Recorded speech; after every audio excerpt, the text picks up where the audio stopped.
présenter et nous décrire aussi la fonction. Aline Diop, coordonnateur du centre de gestion des urgences environnementales, dénommé urgence environnementale. Voilà, donc monsieur Diop, vous êtes à Saint-Louis pour le besoin d'un atelier de sensibilisation. Est-ce que vous pouvez revenir un peu sur l'importance de cette rencontre?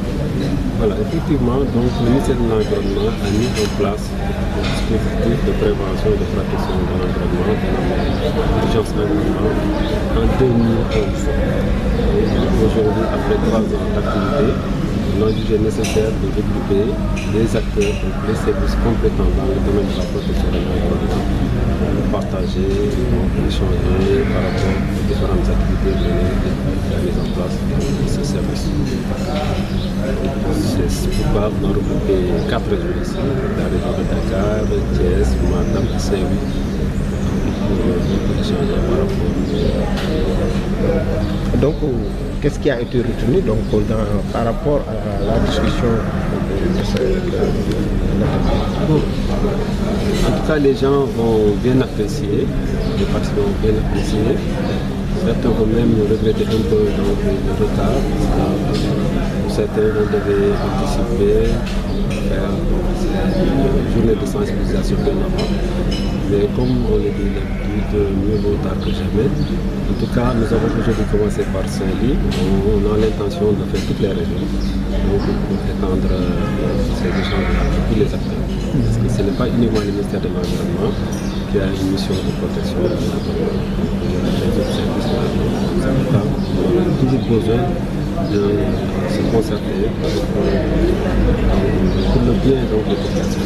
Notre mission principale, c'est la prise en compte des préoccupations environnementales des populations. C'est ça l'objectif. Mais justement, pour la première phase, qu'est-ce que vous avez fait pour un peu... Vous avez été bien sollicité. Effectivement, au début, la première année, on a démarré effectivement le 4 octobre 2011, mais après, chaque année, on fait des rapports et on a constaté que les appels continuent de monter. Donc, ce qui fait que les gens sont connaissent de plus en plus. Mais l'objectif principal, c'est de gérer les problèmes de pollution, d'accidents liés aux produits chimiques, des hydrocarbures, donc les cas les plus sérieux. On reçoit néanmoins pas mal de réclamations venant des populations. Donc, dans le cas de permettre d'avoir un environnement sain, généralement, on nous sollicite pour des problèmes de nuisances sonores, des problèmes d'ordures, vraiment d'activités qui dérangent les gens, leur environnement. Là, si on n'a pas d'urgence, on est obligé d'aller à la population pour intervenir en relation avec les services, parce que nous avons l'obligation de respecter les attributions de chaque service en conformité avec les méthodes de répartition des services de l'État. Nous avons des compétences bien précises. Et si on est sollicité pour des questions qui relèvent d'autres services qui ne sont même pas du ministère de l'Environnement, nous on est obligé de transférer l'information de ces services. Justement, on a constaté que vous avez un deuxième fonds. Effectivement, donc depuis le 1er octobre, donc le Japon a saisi le ministère des Finances, ils nous donnaient encore 254 millions. Ils ont jugé vraiment que la première phase fait de bons résultats. C'est le cas, ils nous ont donné encore 250 millions pour permettre nos activités sur l'ensemble du territoire. Donc, seen Diop nga dellu si waat ci solo su ndaje bi nga xam ne tey yéen a ngi amal fii ci Tivaouane. waaw le ministère de l'Environnement taxawal lu ñuy wax urgence environnementale depuis 2013. japonais yi ñoo financé woon mise en place loolu dañ ko defar pour population yi suñu gisee dara ñu yàq environnement bi ñu téléphoné pour que ñu ñëw dañ ci taxaw. mais ñun tamit comme que lépp la ñu mën a régler ñun dañuy xool li nga xamante ne mën nañ ko régler li nga xamante ne benn service moo ci am droit war ko régler ñu jox ko information bu régler donc ñun daal moo tax bu ñuy liggéey dañuy liggéey ak service yu bari loolu mooy expliqué tey ñu dajale service yu bari ñu jóge ci ñeenti région Dakar Thiès Matam ak Saint-Louis pour waxtaan ak ñoom ginnaaw bu ñu amee 3 ans d'exercice ñu échanger ñoom par rapport ak dëgg-dëgg yëngu-yëngu ñu jot am. li nga xam ne wax gannaaw waxtaan yi yaakaar naa am ngeen lu ngeen ci jàpp lan ngeen gën a waxtaanee.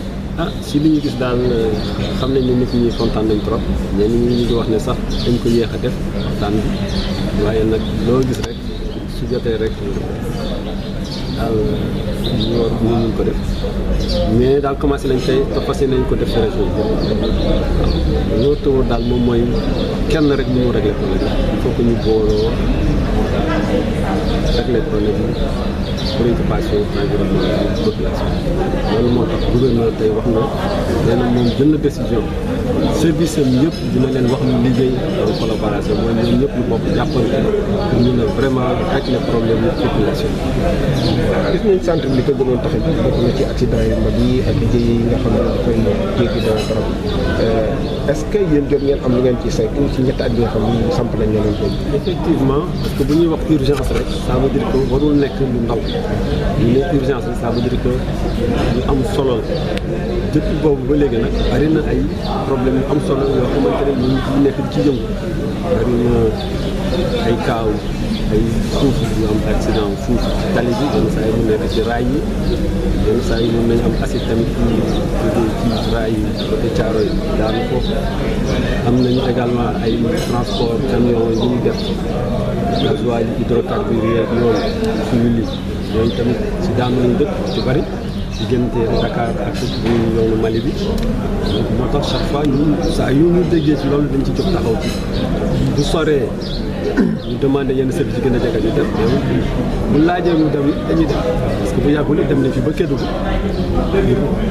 si ay problèmes yoo xamante ne que ay produits dangereux ñu gis ni tamit ci wàllu moyen bokk na lu souvent lu nekk tolof ci wàllu comme li ngeen di saytu est-ce que tey jii mën nañu wax ni am ngeen seen ay moyens yu mën a jàppale seen daal moyen moom du doy du doy waaye nag su mu nekk daal ñun daal li ñu jox daal ñu ngi fexe ba def ci li ñu mën parce que même avant 2011 direction de l'environnement bi du liggéey ñu def lépp lu ñu mën bu ñu déggee problème dafay jóg dem tey jii may wax ak yéen am na ay régions yoo xamante ne am nañu véhicule intervention am na yeneen ko amul waaye même ñi ko amul tey suñu amee cas ci seen région dañ leen di demandé ñoom ñu dem intervenir parce que urgence environnement rek moo tax nga war a liggéey si loolu direction de l'environnement dafa am attention yoo xamante ne ci yooyu ñu taxawee dafa war a jóg